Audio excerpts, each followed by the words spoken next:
अस्सलाम वालेकुम मोअज़्ज़िज़ तलबा व तालिबात। मेरा नाम सैयद कमर अब्बास है। मोअज़्ज़िज़ तलबा व तालिबात, आज हम एसेक्सुअल रिप्रोडक्शन की तफ़सील जानेंगे। तो आइए चलते हैं ग्लास बोर्ड की जानिब। अस्सलाम वालेकुम मोअज़्ज़िज़ तलबा व तालिबात। मोअज़्ज़िज़ तलबा व तालिबात, आज हम एसेक्सुअल रिप्रोडक्शन के मुख्तलिफ़ तरीके पढ़ेंगे। गुज़िश्ता लेक्चर में हमने पढ़ा था कि एसेक्सुअल रिप्रोडक्शन ऐसी रिप्रोडक्शन होती है जिसमें नया जानदार नर और मादा जिनसी सेल्स या गैमेट्स के मिलाप के बगैर ही बन जाता है। यानी स्पर्म और एग के बगैर ही अगर एक नया जानदार बन जाए, सादा सेल डिवीजन के ज़रिए एक जानदार के सेल के तक़सीम होने से उस जैसा अगर नया जानदार बन जाए जो बिल्कुल उसके मुशाबे हो जिसके सेल तक़सीम हो रहे हैं, तो इस तरह की जो रिप्रोडक्शन है उसे एसेक्सुअल रिप्रोडक्शन कहते हैं। एसेक्सुअल रिप्रोडक्शन के दौरान जो नए जानदार पैदा होते हैं वो आपस में भी और अपने वालिदैन से भी जीनियाती लिहाज से मुशाबे होते हैं। बिल्कुल अपने वालिदैन जैसे होते हैं और आपस में भी एक जैसे होते हैं जीनियाती लिहाज से, जीन्स के लिहाज से। उनके जीन्स बिल्कुल आपस में मिलते-जुलते होते हैं, बिल्कुल एक जैसे होते हैं। तो ये हम लिख लेते हैं कि एसेक्सुअल रिप्रोडक्शन से जो जानदार पैदा होते हैं, इस अमल के दौरान पैदा होने वाले जानदार आपस में और अपने वालिदैन से जीनियाती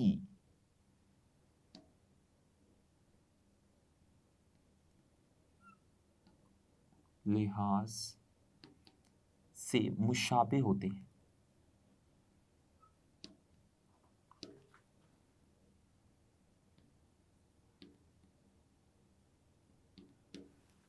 यानी एसेक्सुअल रिप्रोडक्शन के दौरान जितने भी जानदार पैदा होंगे वो बिल्कुल अपने वालिदैन जैसे होंगे, उनके मुशाबे होंगे जीन्स के लिहाज से।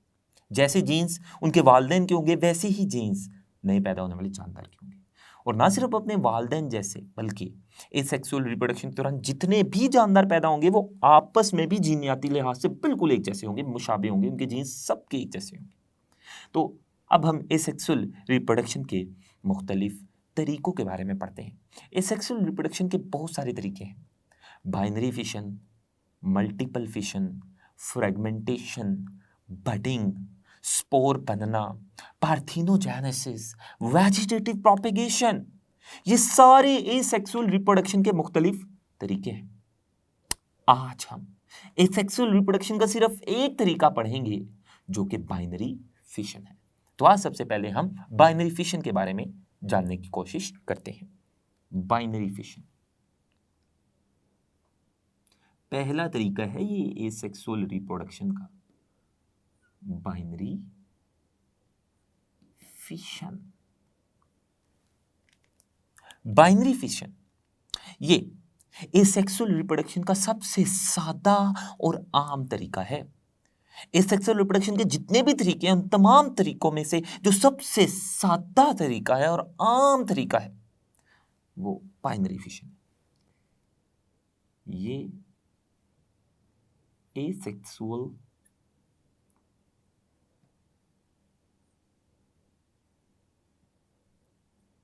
रिप्रोडक्शन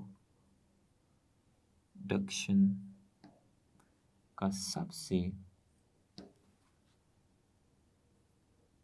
आम और सादा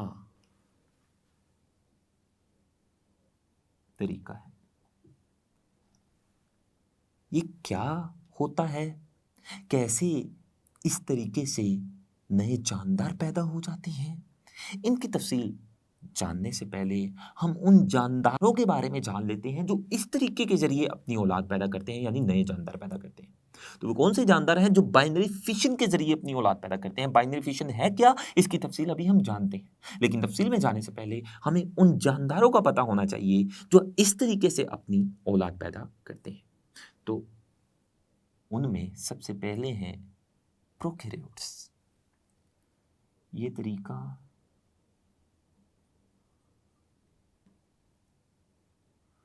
प्रोकैरियोट्स,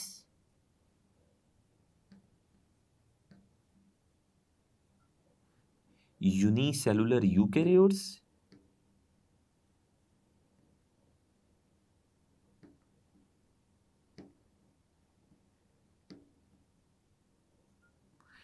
प्रोकैरियोट्स, यूनिसेलुलर यूकैरियोट्स, मसलन प्रोटोजोन्स जो कि यूनिसेलुलर यूकैरियोट्स हैं।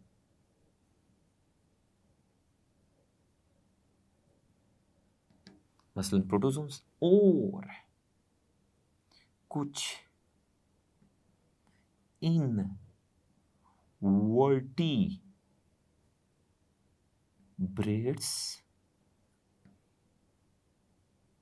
में राइज है,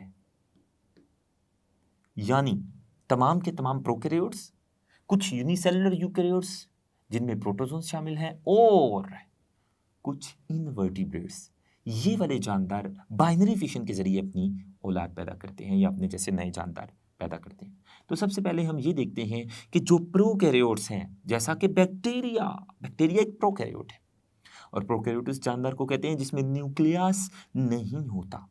तो बैक्टीरिया जो कि एक प्रोकैरियोट है, वो किस तरह से बाइनरी फिशन करता है? बाइनरी फिशन का आमतौर पर मतलब क्या है? बाइनरी का मतलब है दो और फिशन का मतलब है टूटना, यानी एक जानदार तकसीम होकर दो नए जानदारों में टूट जाता है। एक जानदार तकसीम होकर दो नए जानदार बना देता है, यह अमल बाइनरी फिशन कहलाता है। इसमें सादा नजरिया यह है कि एक जानदार टूटेगा, तकसीम होगा और वो दरमियान से टूटकर तकसीम होकर अपने जैसे दो नए जानदार बना देगा। ये तरीका बाइनरी फिशन कहलाता है। तो बाइनरी फिशन में सबसे पहले हम देखेंगे कि प्रोकैरियोट्स किस तरह से बाइनरी फिशन करते हैं या फिर किस तरह से प्रोकैरियोट्स जो हैं इस तरीके से नए जानदार या अपनी औलाद पैदा करते हैं। तो बैक्टीरिया जो कि एक प्रोकैरियोट है जिसमें न्यूक्लियस नहीं होता, ये बैक्टीरिया किस तरह से बाइनरी फिशन करता है? ये एक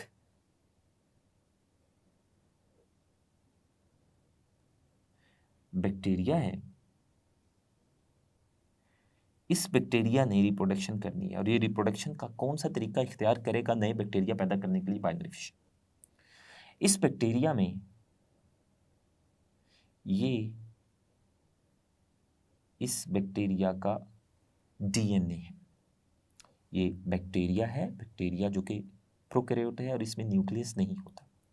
ये बैक्टीरिया है और ये बैक्टीरिया का डीएनए है। ये पूरा एक बैक्टीरिया मैंने आपके सामने बनाया है। अब ये बैक्टीरिया बाइनरी फिशन करके अपनी औलाद पैदा करेगा या नए बैक्टीरिया पैदा करेगा, लेकिन कैसे? सबसे पहले क्या होगा बाइनरी फिशन में? सबसे पहले क्या होगा, जैसे ही ये बैक्टीरिया बाइनरी फिशन करना शुरू करेगा तो सबसे पहले इस बैक्टीरिया का जो डीएनए है वो दुगना हो जाएगा, यानी एक डीएनए से दो डीएनए बन जाएंगे, यानी डीएनए की दो नकूल बन जाएंगी, दो कॉपियां बन जाएंगी। तो ये जो डीएनए है ये दुगना होगा और डीएनए की दो नकूल या दो डीएनए बन जाएंगे। सबसे पहला मरहला बाइनरी फिशन का।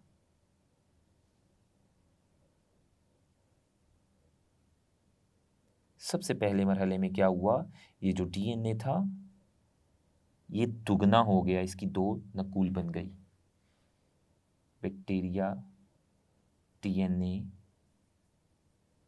दुगना हुआ, ये पहला मरहला बाइनरी फिशन का। फिर क्या होगा, ये जो सेल मेम्ब्रेन है बैक्टीरिया की, जिसने पूरे बैक्टीरिया की सेल को घेरा हुआ है, सेल मेम्ब्रेन का जो दरमियानी हिस्सा आपको नज़र आ रहा है, ऊपर से भी और नीचे से भी, ये सेल के वस्त में, सेल के दरमियानी हिस्से में अंदर की तरफ दब जाएगा, बिल्कुल इस तरह जैसा कि मैं यहाँ पर जाहिर करूँगा। आप देख सकते हैं।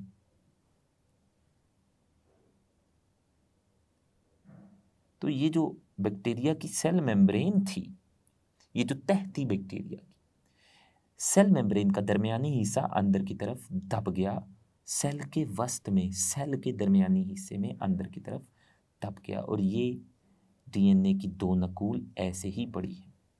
फिर अगले मरहले में क्या होगा, ये जो सेल मेम्ब्रेन का दरमियानी हिस्सा अंदर की तरफ दबा था, ये मज़ीद अंदर की तरफ दबेगा, और ये जो ऊपर वाला सेल मेम्ब्रेन का दबा हुआ हिस्सा है, ये नीचे वाले दबे हुए हिस्से के साथ मिल जाएगा।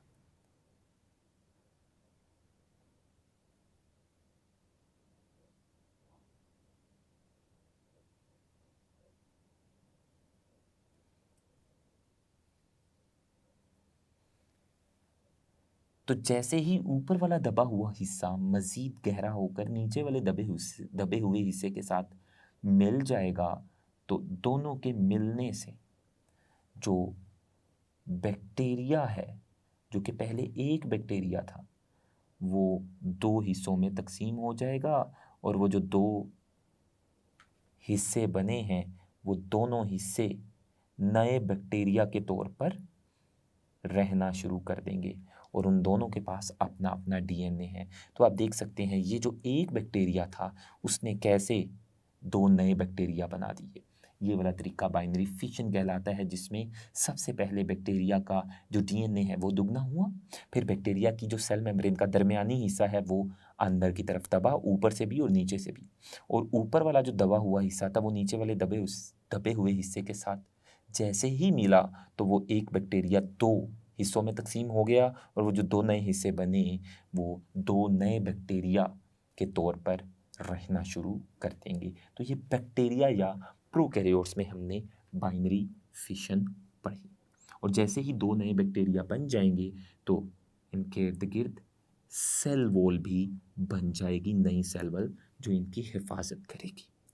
अब हम जानते हैं कि जो यूनिसेलुलर यूकैरियोट्स हैं, ये कैसे बाइनरी फिशन करते हैं।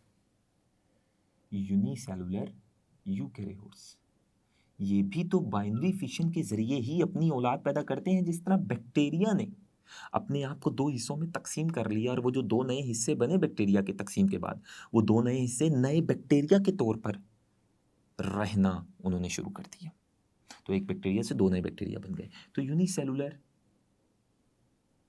यूकैरियोट्स, जैसा कि हम जानते हैं, यूकैरियोट्स ऐसे जानदार होते हैं जिनमें न्यूक्लियस होता है। तो ये जो यूनिसेलुलर यूकैरियोट्स यानी ऐसे यूकैरियोट्स जिनका जिस्म सिर्फ एक सेल पर मुश्तमिल होगा, लेकिन इनमें न्यूक्लियस होगा, और इसकी मिसाल में अमेबा है। अमेबा अमेबा एक यूनिसेलुलर यूकैरियोट है। तो हम अमेबा का जिस्म बनाएंगे और देखेंगे कि किस तरह से अमेबा बाइनरी फिशन के ज़रिए नए अमेबा पैदा करता है। तो ये अमेबा है, और ये अमेबा का न्यूक्लियस है। अमेबा का जो शक्ल होती है अमेबा की, वो कोई ख़ास शक्ल नहीं होती, बिठंगी सी शक्ल होती। तो ये आपके सामने अमेबा है, बिठंगी सी शक्ल वाला। सबसे पहले ये अमेबा भी बाइनरी फिशन करेगा और अपने जैसे 2 नए अमेबा बनाएगा। लेकिन कैसे? सबसे पहले अमेबा का जो न्यूक्लियस है वो दुगना होगा। न्यूक्लियस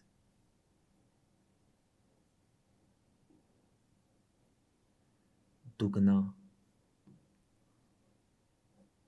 हो जाएगा, या न्यूक्लियस तकसीम होगा, और एक न्यूक्लियस के तकसीम होने से 2 न्यूक्लियाई बन जाएंगे।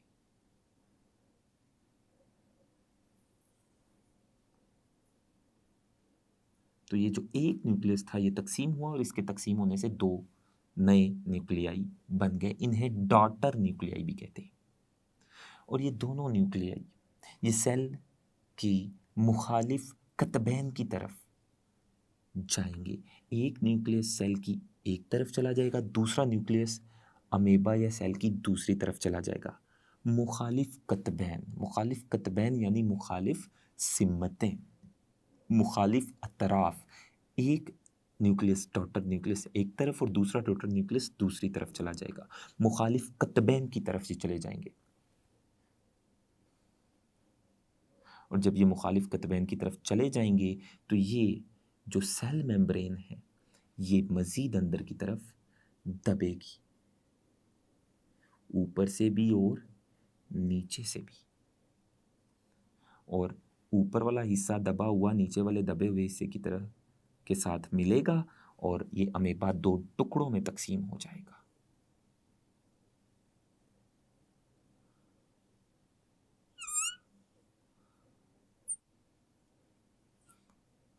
और इस अमेबा से, एक अमेबा से दो नए अमेबा बन जाएंगे।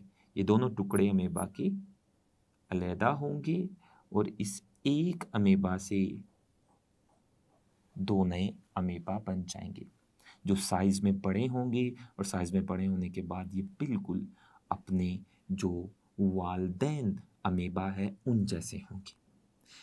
इस रिप्रोडक्शन में, बाइनरी फिशन में आपने देखा कि एक अमेबा ने किस तरह से दरमियान से तकसीम होकर दो नए अमेबा बना दी, लेकिन दरमियान में तकसीम होने से पहले उसने अपने न्यूक्लियस को पहले तकसीम किया।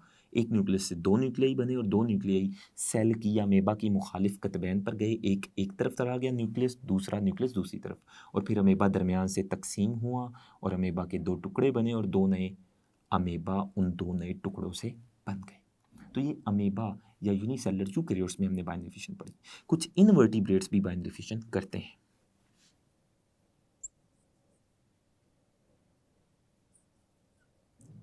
इनवर्टिब्रेट्स में किस तरह से बाइनरी फिशन होती है? कौन से इनवर्टिब्रेट्स बाइनरी फिशन करते हैं? जैसा कि प्लेनेरिया,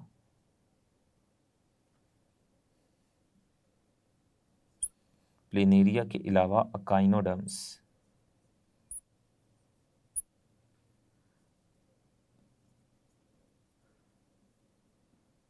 ये जानदार बाइनरी फिशन के ज़रिए नई जानदार पैदा करते हैं। आपके सामने मैं मिसाल प्लेनेरिया की रखूँगा। ये एक प्लेनेरिया है।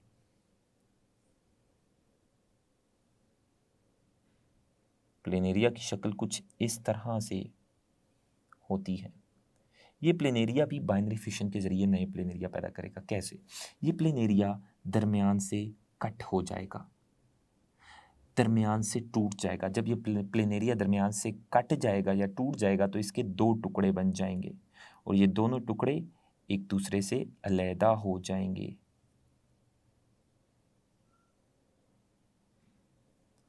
एक ऊपर वाला टुकड़ा और एक नीचे वाला टुकड़ा। इन दोनों टुकड़ों में जो गैर मौजूद हिस्से होंगे, ऊपर वाला जो प्लेनेरिया का हिस्सा है इसमें नीचे वाला हिस्सा गैर मौजूद है, जबकि प्लेनेरिया का जो नीचे वाला हिस्सा है इसमें ऊपर वाला हिस्सा गैर मौजूद है।